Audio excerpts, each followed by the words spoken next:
ওরে ভিউ, আসলে বছরের এটাই শেষ স্নোফল, তাই স্মৃতি হিসাবে রেখে দিতেছি ভিডিওটা। কি সুন্দর লাগতাছে এখন, অথচ কিছুদিন পরে এমনটা লাগবো না। তাই একটা ভিডিও রিস্ক নিয়ে ভিডিও করতেছি। রাস্তা অনেক পিছলা, তারপরও ভিডিওটা করতেছি অনেক রিক্সে,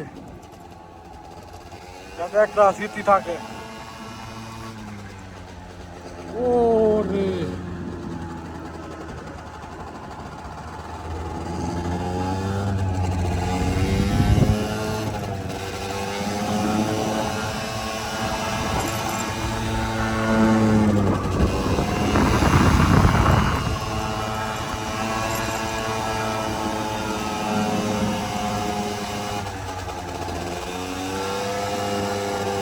জানের রিক্স ভিডিওটা করছি, জানের রিক্স।